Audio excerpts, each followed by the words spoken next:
Conservative new media viewers, Jeremy Lin fans, and LA Lakers fans around the world. What is up? It's me, PFV, Paul F. Villarreal, the NBA expert, and I am fired up, which is a rare thing for a loss. It doesn't usually work that way. Now, I'm warning you right now, if you have headphones on, take them off now. Don't listen to this because it's going to be loud. Woo! Why am I pumped up in a loss? If you heard the short video that we did earlier, you already know why that is. And before I get into this game analysis, let me just say this quickly. I have a bunch of things to say and some thank yous to say at the end of this video. So those of you that are interested in that, you can stay until the end. I want to thank one person in particular. And let me also thank Gary Chen, who did the artwork you're looking at before you right now. Okay, let's get to the good stuff. We had Kobesanity and Linsanity tonight in the same game, in the same arena at the Honda Center in Anaheim, California, even though the Los Angeles Lakers lost 114-108 to the visiting Phoenix Suns. The Suns improved to 4-1 in the preseason, and the Lakers drop to 2-4, I believe. However, that's not the story here, if you're a Lakers fan. And one other thing to say to the Lakers fans or the Jeremy Lin doubters, do not come into the comments or come onto my Twitter and tell me about Jeremy Lin's defense on Isaiah Thomas or any of that. I don't want to hear that.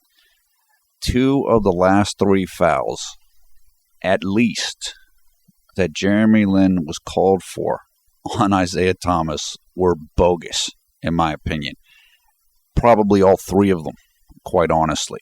Now, I'm not saying Jeremy was perfect, but he and Isaiah Thomas have a history. Jeremy really, truly shut down Isaiah Thomas in a game last year, and both of them remember that.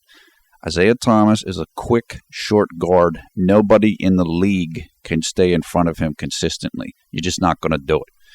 Jeremy did a good job for most of this game. He did what he could, and he certainly made it up on the offensive end. What happened in this game? What happened was the game was fairly tight early. Then Phoenix kind of took control. They took control through the middle of the game. And going early into the fourth quarter, the Lakers were down by 9 points and just looked like they weren't quite going to have enough. Then Linsanity hit. The crowd was small tonight. I think it was reported at about 8,000 or so. Wasn't a ton of people there, and the crowd was dead. Lakers were just kind of, the crowd was like, looking at their watches, ready to leave. And then Jeremy Lin started to do his thing. If you're a Lakers fan and you're not familiar with Jeremy Lin, if you just don't know about him in general, this is what he does. When you put the ball into his hand and you spread the offense out a little bit and you let him read and react and make decisions. He's making plays. He's getting to the rim. He's stealing the ball. He's finding Ed Davis for a dunk. He's finding Jordan Hill inside the paint for a short layup. He's finding Ed Davis for another dunk in transition. Crowd starting to buzz. The Lakers bench is up. They're standing. They're cheering. And the opposing team starts to get scared. They start to feel fear. And that's what Linsanity is all about. We've discussed before how Jeremy Lin can weaponize. He can activate an entire team. That is because the whole team gets involved. And everybody's excited because Jeremy's making pick and roll lob passes to Ed Davis for a dunk. And who's going to get the next dunk? Who's going to get the next transition lob? That's what it's all about. Who's going to swing the ball out to Jeremy with a low shot clock so Jeremy's going to drill a three-point shot? This is the excitement, the energy, the electricity that Jeremy Lin brings. So if you've never seen it before, or if you're a doubter of Jeremy Lin, watch this tape. This is what he can do. It never went away. It was there from the beginning. It was there in the 2 years in Houston when they took the ball out of his hand to give it to James Harden. It's there now. The difference between Jeremy Lin now and Jeremy Lin in New York is he's a much better player now. Tremendously better. He's improved his left-hand dribbling. He's improved his three-point shooting. He's learning to do runners and floaters in the paint. He's cut down on his turnovers. So Jeremy Lin brought the team back from what looked like a and then Kobesanity hit, because Kobe came into the game with, maybe 7 minutes left in regulation in the fourth quarter. And Kobe hit a jumper. Then he hit another jumper, and then another jumper. And the crowd was going nuts. And that's what this Lakers team is going to be capable of this year. And more. But the excitement, the surge through the crowd. And imagine what that crowd would have been like if it had been in Staples Center and the place was packed with 19,000 people. This team, when you have Jeremy Lin rolling and Kobe rolling at the same time, this team is going to be one of the most fun teams in the league to watch. Maybe the most fun.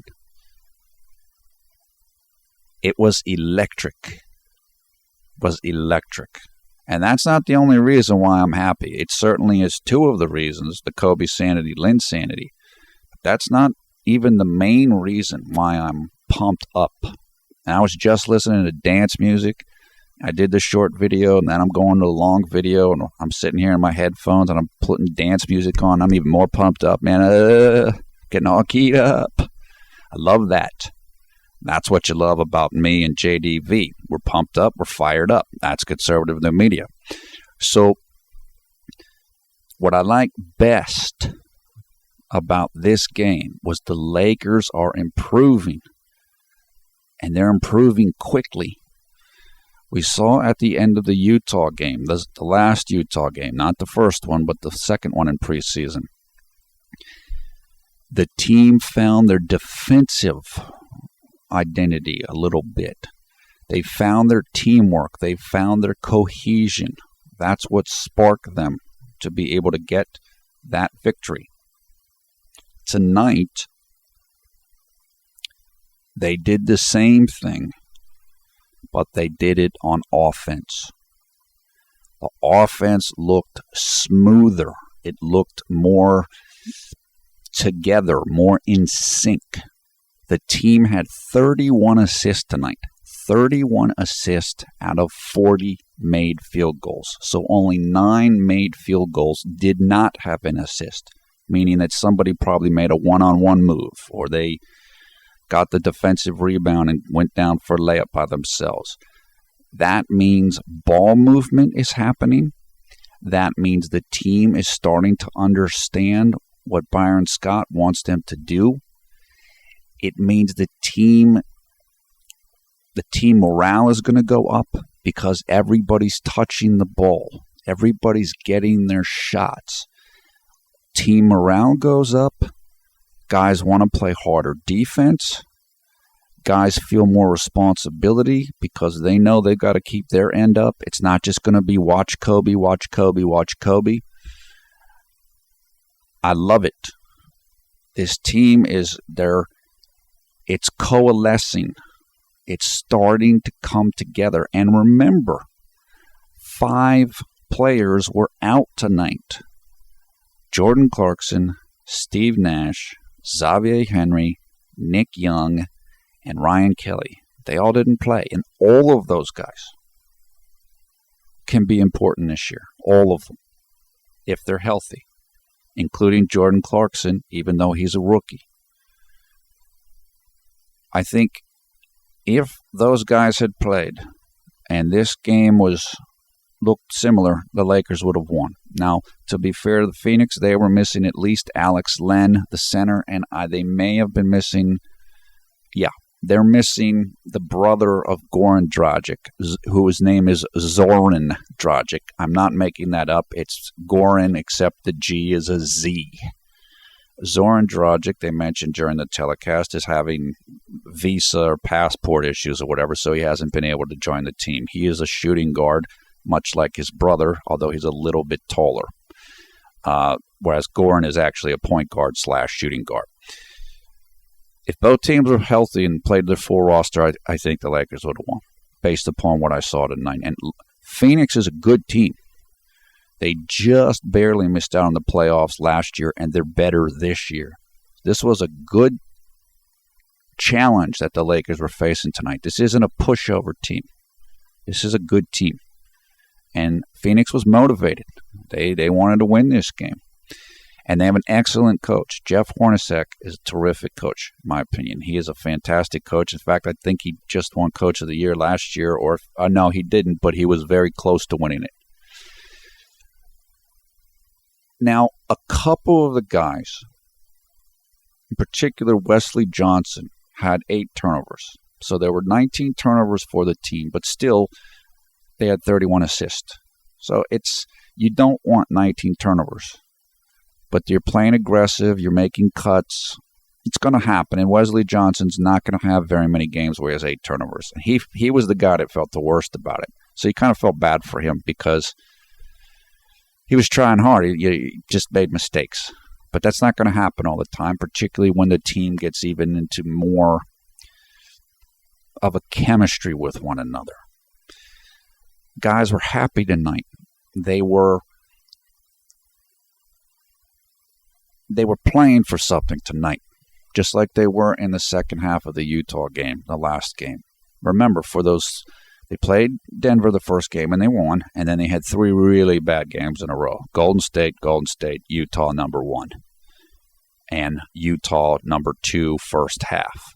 Then they found something and they kept it going tonight, but it was even better. And to be clear, Phoenix is a lot more difficult to guard than Utah is, in my opinion, because they have at least 3 or 4 perimeter players who are very difficult to stop off the dribble. Eric Bledsoe, Goran Dragic, Isaiah Thomas, and then you can throw in people like Gerald Green. They're difficult to defend, very difficult. But the team came out, had energy, they played with heart. They kept this game close. It never got out of hand. And then they showed that they've got the mettle, mettle, to stay in it and give themselves a chance to win. This is a very good sign. And I'm sure the coaches are going to be thrilled. I haven't heard any post-game, but I know Coach Scott's going to be happy with this because guys competed. They trusted each other. They played together. What you saw tonight on offense, you saw guys cutting, making cuts, looking for the pass, and guys were getting them the ball. Again, not one-on-one stuff. Not much of that at all. There's a time for that. But the offense was better tonight. And the offense needs work. Running a new system, and you've got a whole bunch of new players. And when the offense is good, the defense will pick up. So I'm excited.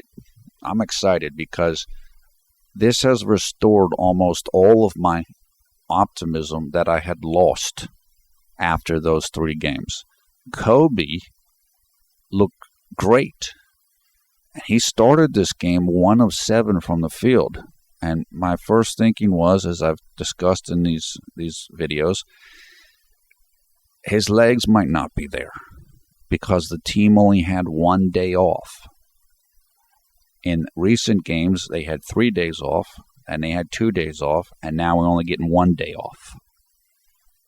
But as the game wore on, Kobe got better and better, which is a really good sign. He has been good coming out of halftime. I don't know what he's doing at the half. Maybe he's getting some stem on his legs. I don't know what it is, but whatever it is, keep doing it because it's working.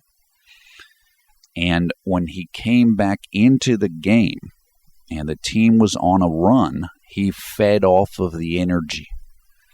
That's how Jeremy Lin and Linsanity can energize and prolong Kobe's, I don't want to say his career, but his run, his greatness.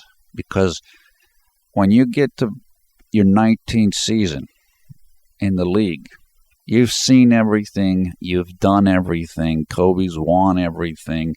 He needs motivation. Yeah, even Kobe needs something to get you going so you can find that extra gear. And the Linsanity surge tonight was that thing. And now Kobe had a game, and he had a game that was close, and he had a game that he could win or tried to win. That's the juice that you need as a competitor of the career length, which Kobe is at right now. So like I said, sure, I wanted the team to get the win. Honestly, this came down to a lucky bounce. Phoenix missed a shot at the end of regulation. They were down by 2 points. The ball came off of the rim, and it bounced right to Isaiah Thomas, who was standing by himself. He didn't even jump for the rebound. He didn't do anything. He just got the ball, came into his hands with about 2 seconds or 1 second left. And to his credit, he hit the jump shot, and it went in. And then he turned around, and Floyd Mayweather was there, and it kind of, they were having some fun with one another. And give credit to Isaiah. Isaiah's a competitive guy, and he played great tonight. He had 26 points, 4 boards, 1 assist. He and Jeremy were going at it. And for a lot of the game, Isaiah was getting the better of it until the fourth quarter. And then Jeremy was killing him, basically. But Isaiah hung around. He found his spot, and he hit that big shot, and then he did well in overtime as well, I believe. Now, let's look at the stats really quickly for the Lakers. I already went over the assist and the turnovers. 7 blocked shots, 3 of them by Wesley Johnson, 3 of them by Ed Davis. Ed Davis continues his strong play.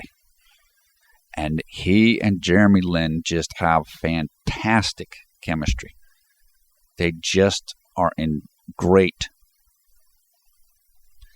harmony with one another. They complement each other well, and Ed is the type of player that Jeremy does best with, meaning his physical characteristics. A big man who can jump. If you can jump, Jeremy will find you on lob passes. If you can dunk, Jeremy's going to get you the ball on little pocket passes where you're going to be able to do that. So this tandem is going to work very well together. Whether they're starting or coming off the bench, it doesn't matter. Jordan Hill had a solid game, a good game. He got hit in the mouth, I want to say it's either the first quarter or the third quarter, I believe. Maybe the second. And I'm sure that might have slowed him down a little bit. It wasn't a dirty play, just simply somebody hit him with an elbow or an arm in the mouth. And I think he had kind of a swollen mouth, maybe a little bit of bleeding. That's unfortunate, but it happens when you play. 14 points and 7 boards for Jordan. Again, this is more of the good Jordan Hill. 30 minutes, shot 7 of 12, efficient, effective, and he had some nice offensive moves in this game, in and around the paint. Give him credit. He did a very good job tonight. Carlos Boozer, 12 points, 4 boards, 4 assists on 6 of 9 shooting in 35 minutes. There were a few times where Carlos's defense maybe could have been a little bit better, but I think they actually had him trying to guard Gerald Green, which that's not going to work. I mean, very few people can stay in front of Gerald Green, and Carlos isn't one of them. But look, he fought. He had a good offensive night. Good. Wesley Johnson, I mentioned that he did have the 8 turnovers, but he also had 15 points, 8 boards, and the mentioned 3 blocked shots. 6 of 10 shooting, and he played 40 minutes. He's having to play heavy minutes now because they're missing the other potential small forwards like Nick Young, like Xavier Henry, like even Ryan Kelly, who can play the small forward if he needs to. Ronnie Price in this game had another 10 assists. So it was just like last game. Give Ronnie credit. Ronnie competed. He played some good defense, 7 points, 4 boards, and 10 assists. And I tell you, I wasn't even aware that he had 10 assists. That just snuck up on me. He did a good job tonight.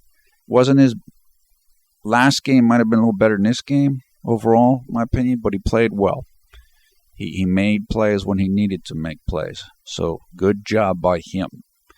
Kobe, 27 points, 4 boards, 2 assists. He did have 5 turnovers, but in my opinion, this is probably the best that he's looked in the preseason because he shot really, really efficiently.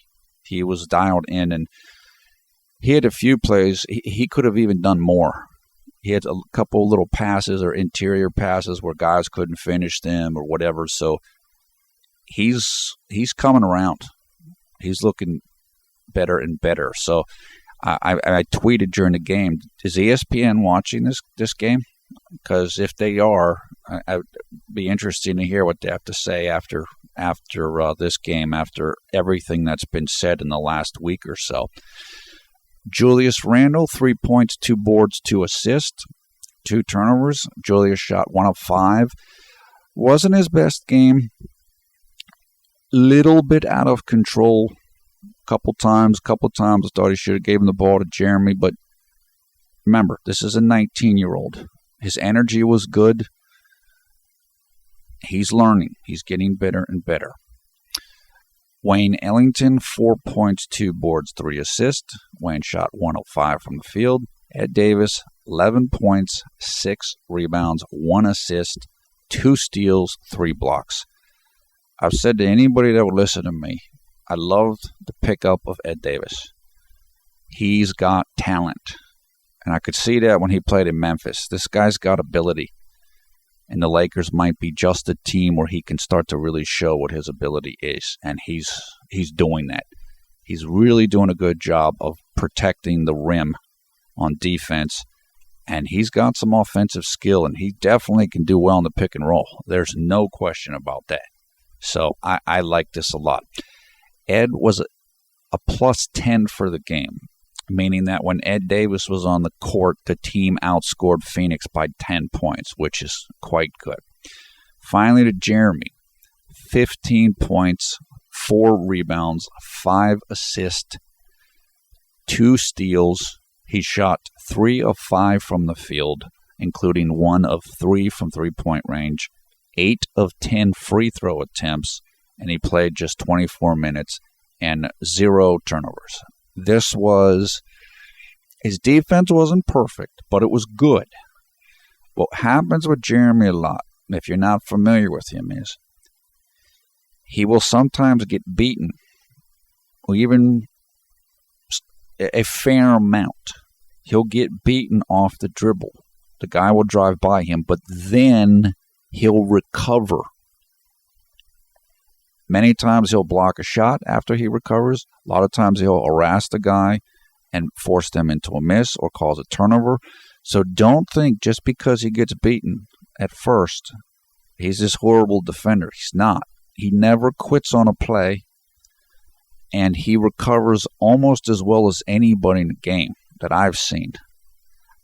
He's not, when I say recover, I mean recover from a person driving by him. He's not the greatest defender in terms of recovering. Like if he goes on help defense and sags into the middle, sometimes he's not great at recovering back onto his man. That's just my opinion. That's not one of his strengths. But he's extremely good at recovering in one-on-one defense. So if you get by him, play's not over yet. He'll still get you, like he got Derrick Rose with the block shot last year, or 2 years ago, maybe it was, or actually might have been in New York. Might have been 3 years ago. Efficient. Linsanity. Jeremy had the most free throw attempts of anybody on the team. He had 10. The next closest was Kobe with 8. There is a statistic, or an advanced statistic, known as free throw rate, FTR. What that measures is what percentage of how many free throws do you get in relation to how many field goal attempts you take? The percentage of that. I believe Jeremy's number last year was about 40%, which means whatever number of field goals he took, say it's 100, he got 40 free throws attempts, which is very good. For a good portion of last year, that number was 50%, which is incredible. That's phenomenal. You see, elite players will get numbers like that. I'd have to look them up, but I'm talking about the top tier guys have that type of a rate. He is capable of that. Jeremy hit the three-pointer that he took tonight, or he hit one of them. He also hit a nice mid-range jump shot. He needs to continue to work on his jumper, as they mentioned on the Time Warner Cable Sportsnet broadcast. But he's actually a pretty good mid-range shooter off the dribble.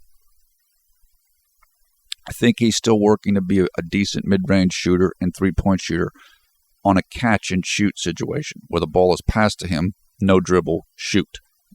He has worked extremely hard on his three-point shooting, which his fans are definitely well aware of, and that's had demonstrable effects. It's worked. He's still working on it. His bread and butter is pick and roll and transition, and there is still a little bit of a hitch in his jump shot, like you might see in Derrick Rose's jump shot, but it's coming.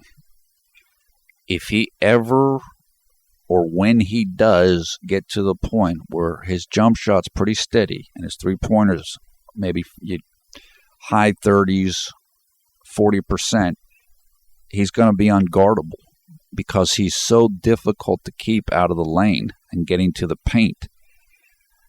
If you have to come up on him, if you have to guard him close because you're worried about his jump shot, he will torch you. His first step is fast, and his speed is amazing.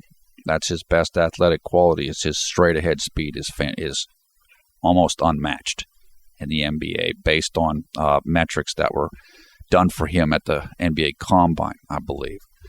So, yeah, we lost. It's a shame. This is a step forward. The last 6 quarters that the Lakers have played have been terrific. They've been encouraging. They've been just better than what a lot of people thought that they could be. And as I mentioned, I was losing my optimism pretty rapidly, to be quite honest. Now it's coming back. The key, as it is with so many teams in the league, is can the team stay healthy? We don't know. The luck certainly doesn't seem to be on the Lakers' side, that's for sure. But if that can happen, this team, with the way that they're coming together, could make some noise.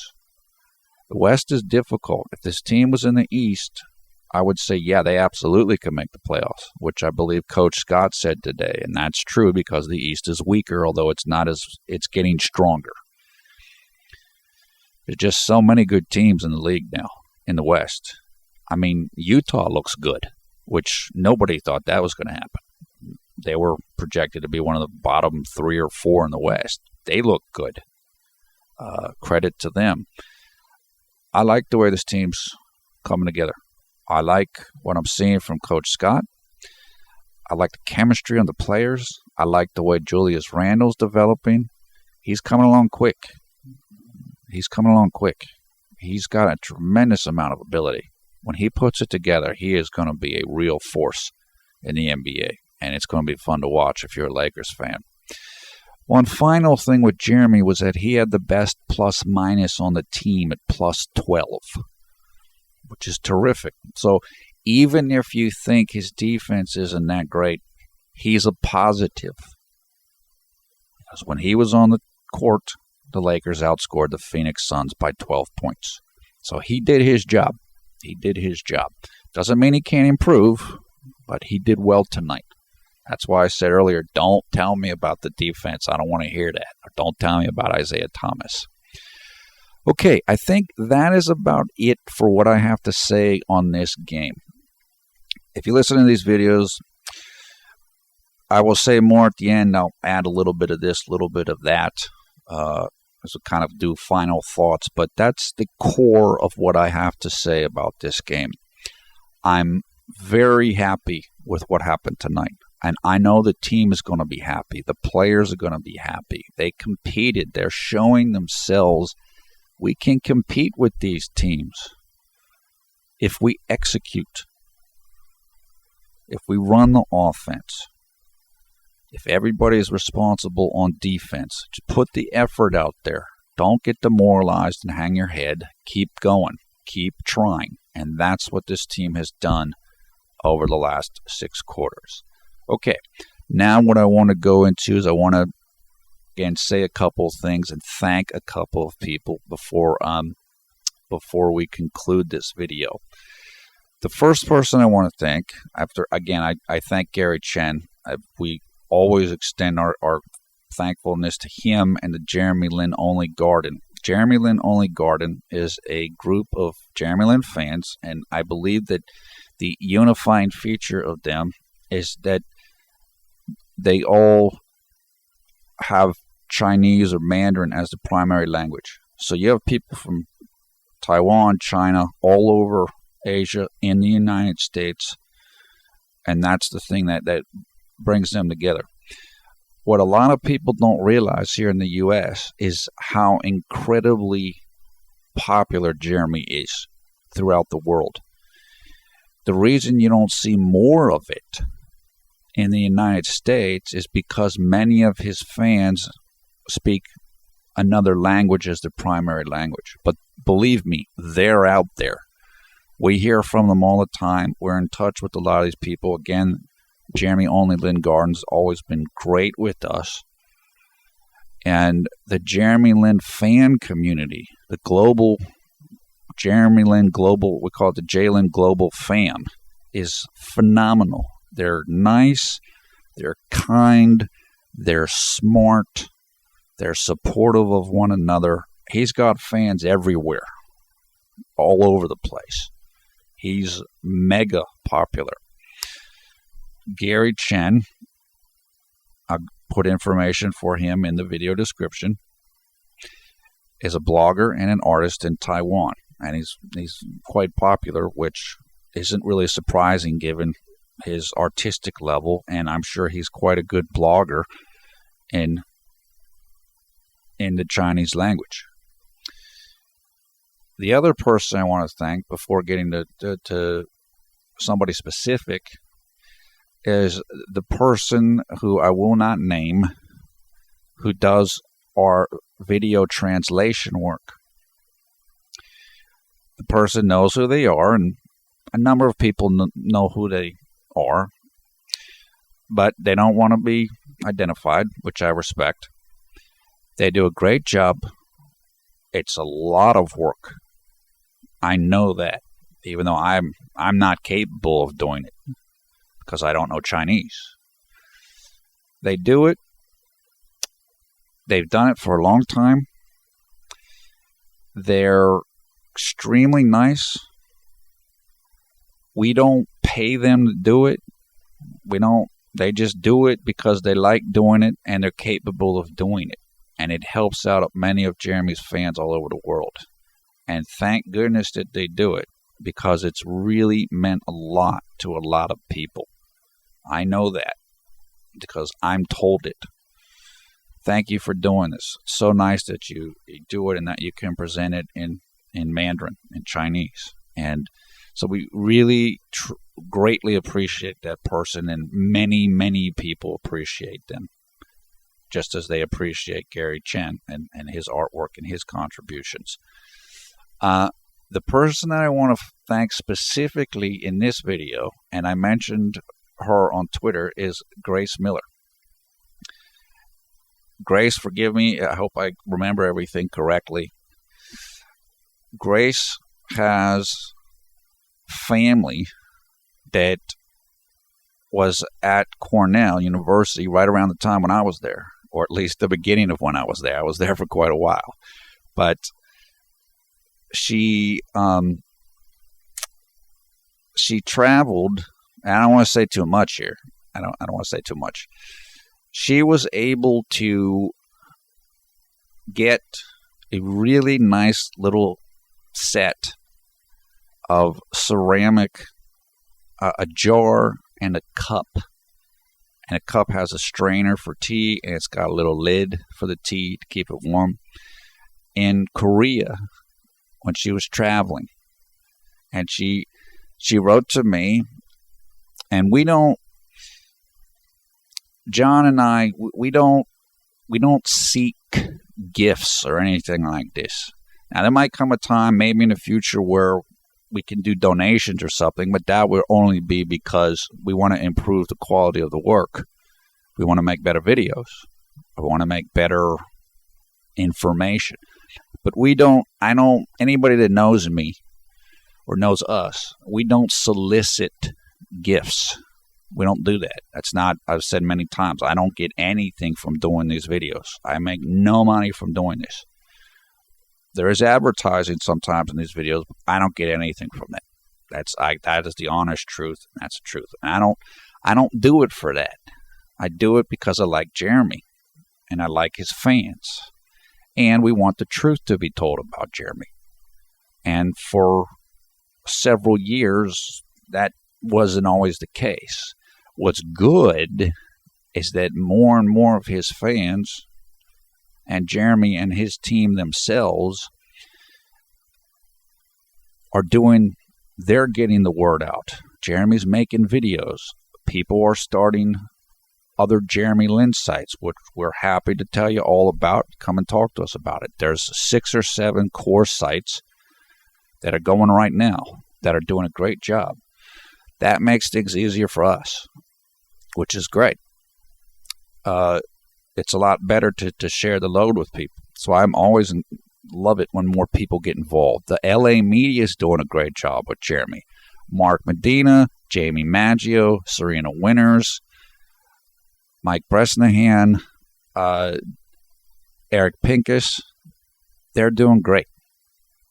The Jeremy Lin fan base is so much happier with the LA media as compared to the Houston media. I can't even, it's like a magnitude of millions, essentially, happier. There's also a lot of Asian media in the LA market. They're covering Jeremy. It's just such a better situation. It's great. And so the more the merrier. That's always my thing. We have never been in conservative media. We're not possessive of Jeremy or we've got to break the story. I don't care about that. We just want the truth out there.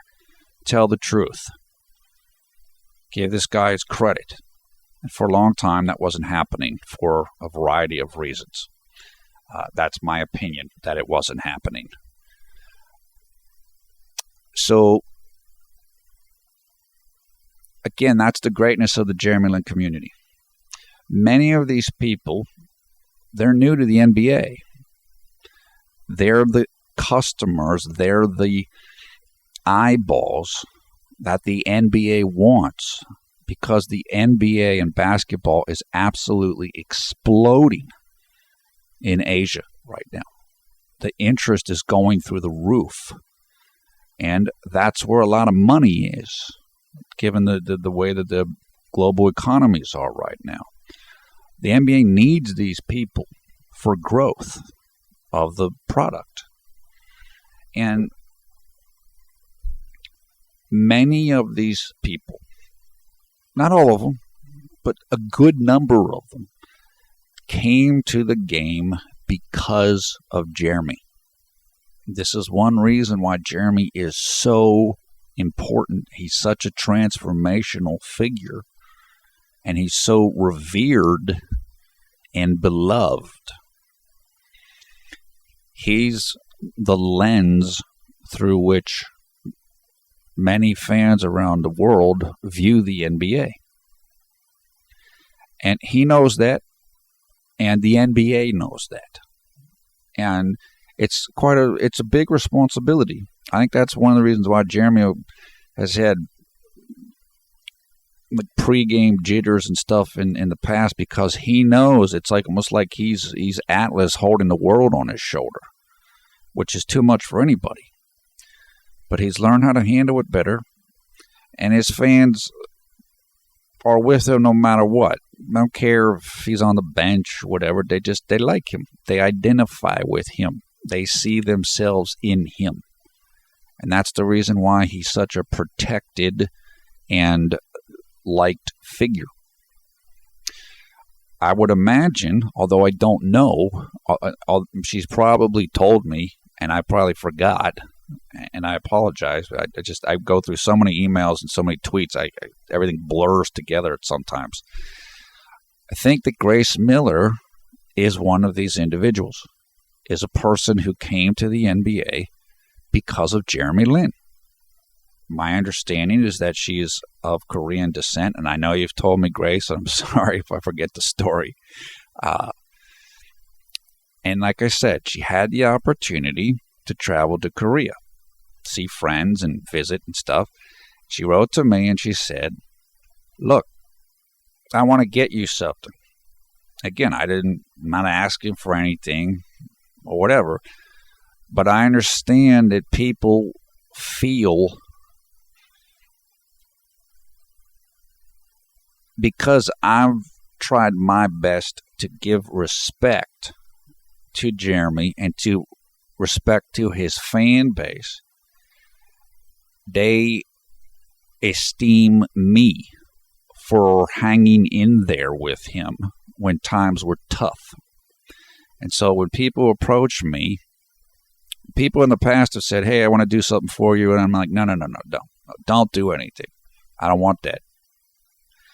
Then I started to realize that if you do that with people, sometimes it's an insult, because they want to do something. And if you don't let them do it, then they feel hurt. It's kind of like you're stifling them. And so I've kind of eased back on that some. And that's how I felt with Grace. If she wants to do something, got to let her do it because it's important to her. And I told her, look, I don't remember. She asked me, what do you want? I said, I don't know, maybe you can get like a Jeremy Lin t-shirt or something in Korea. And she said, oh, I don't know if they have any of those. I don't know. I'm not sure about that. So I'm just like, well, do whatever you want. And like I said, she got me. Maybe I'll get a picture of it at some point and put it up on Twitter. The Jeremy Only Lin Garden group got myself and John, my brother JDV, got these great little hats of Jeremy Lin that they made, and a doll. I mean, it's just amazing. It's incredible how artistic and invigorated these guys are by Jeremy. And it's produced all of these amazing little pictures and stuff. Ariette from Taiwan, she's always making these incredible pictures. And I will often retweet them on the Twitter account, because you have to understand, like I said, this individual has he's created this amazing energy in these people, and it's spurred them to do all of this stuff, and it's great. It's just great to be a part of it. It's positive energy. It's fantastic. It's invigorating. So what Grace was able to do, there are these, and she wrote me a note. In the note, and on the cover of it, I believe, is pictures of lilies, the flowers, like purple and yellow. I had to look that up because it's a shame. My mom taught me well nature, but I don't remember everything. So I'm like, oh, okay, I got to talk intelligently about this. What is that? I think it's a lily. And she said her friend painted the card. It's amazing. It's incredible. It's like Gary Chen's work. It's just, I don't have any artistic ability at all, so I'm amazed at people that do. So it's a great little card. And like I said, these two ceramic, they're green. They're kind of like a nice, how can I describe it? A nice light green. They're handmade. And they have like pictures of, I want to say duck or geese on them, either ducks or geese, and they're flying. It's great. It's very tranquil. It's very Eastern in the way that it looks, to my understanding anyway. And they're just very beautiful. So we want to really thank her for that. That was a nice gesture. Green's actually my favorite color, which she did not know. And it's just, again, it just shows you what Jeremy Lin's fans are all about. And not because, again, I don't care about getting gifts. I don't need gifts. Not because, oh, they're great because they gave me a gift. No, it's like a televangelist or something. No, I don't need any gifts. But it's the spirit of it. There's a connection there. There's a bond that Jeremy's fans have formed. And that's why it's so awesome. So I really want to thank her for that. And thank the whole community. Everybody on Twitter, everybody on the sites. Yeah, there's some people are more pleasant than others. But you'll find that in any group. Sometimes I'm unpleasant. But it's just a great community. I've just gained so much from doing these videos and meeting all of these people, and it means a lot to me. Some people say, oh, we miss you and make videos. I miss everybody because it's a positive energy for me too. So again, I just wanted to say that. And finally, and I mentioned this in the last video, and I wanted to say it much earlier because I know a lot of people don't get to listen to the whole video. I'll say it again. I read all the comments and I read everything on Twitter. So if you send me something, I will see it 99.9% of the time. So if I don't have a chance to respond, it doesn't mean I'm not listening or I didn't see it. I will see it. So if anything you want to say, just say it, and you can be sure that I'm almost certainly going to see it. Okay, that is it for this video. Yes, it's a loss, but it's a very good loss, or about as good of a loss as it could be, given all of the circumstances and how injured the team is. I'm excited, I'm energized, and I like it a lot. I like what I saw quite a bit. So, thumbs up, thumbs down on this video. Your comments below. We encourage you to come and join the Conservative New Media Facebook group. It has over 3,500 members. You will find information for the group in the video description below the video player. I will also put information there for video highlights as soon as I can. Should be full game highlights by now up on NBA.com. We encourage you to follow us on Twitter, the CNM Jalen Vids Twitter account, and I have also made my own PFV on the NBA personal account. It's a personal account, but truly what it is it's a backup account. Whenever I want to talk a lot, and I don't want to talk too much on the main account, then I'll go over to the other account, which is why I've followed pretty much everybody from the original account. There are some people when I get going, I talk a lot. And so some people on the Twitter have asked me if I could talk a little bit less, and so that's why I made the backup account. Nothing rude was said to me or anything. It was just, is it okay if you do this? And I was like, yeah, sure. I don't mind making another account. So that's what the account is for. So if I sent you or if I'm following you, that's the reason why that account exists. Again, I am PFE Paul F. Villarreal, the NBA expert. Look, I can't wait. The season is 1 week away. This team needs to get healthy. They need to continue to work in practice. They need to continue to build their team bond so that the chemistry is there. But it's developing. It's progressing. And it's progressing pretty quickly, quite honestly. That doesn't mean that this team is all of a sudden going to get 300% more talented. But if you play hard and you play smart, you can exceed expectations. We have seen evidence in the last 6 quarters of preseason play. This team can do that. They're capable of doing that. Kobe's getting better. Hopefully, guys will be getting healthier. And that's what I saw tonight. That's what has me so encouraged and saying, woo, and everything else. And that's it. I'm very much looking forward to tomorrow's game. And yes, the team is playing again tomorrow. This is a back-to-back situation. They will be playing the Portland Trail Blazers. And I believe that game will be taking place in Ontario, California, which the Lakers played another game earlier this preseason in Ontario as well. Again, Ontario is a little bit east of Los Angeles, whereas Anaheim's a little bit southeast. So that game will take place at 10 p.m. Eastern Time in the United States. So that means 7 p.m. Pacific Time, and it means early Thursday, 10 a.m. in Taipei, Taiwan, Manila, the Philippines, and Shanghai, or actually all of China. That's sorry, Brent Yen, I almost slipped up there again because all of China is on one time zone, even though it's not geographically like that. So look, let's build on this momentum. Let's build on this. Let's see what we can do. There's only 2 more preseason games before the real action begins on the 28th. And hopefully, I don't know the status of Jordan Clarkson. Before, there was some hope that he would come back for this game. I don't know how his calf is doing. Hopefully, he's healing up.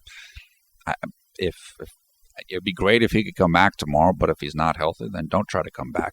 Ryan Kelly is out for the last 2 preseason games as he heals up his hamstrings.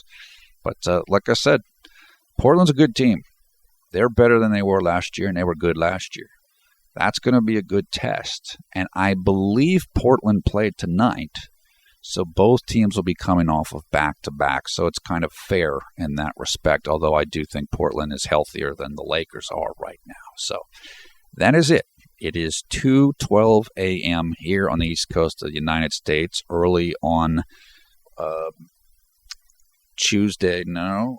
Wednesday, Wednesday, October 22nd, which means it's 11:12 p.m. on Tuesday, October 21st on the East Coast of the United States, and it is 2:13 p.m. in Taipei, Taiwan, in Manila, the Philippines, and in China. Exciting game, fun game, and a game you can build on, the same as was the second Utah game. Thanks for watching Conservative New Media. We do strive to be the #1 Jeremy Lin YouTube fan channel. That's it, man. I'm pumped. I'm excited. I got a smile on my face, and I'm really looking forward to tomorrow's game and what this season might bring. So take care. We'll look for you in the comments, and we'll look for you on Twitter. Till then, have a nice day or have a nice night wherever you are around the world when you check out this video.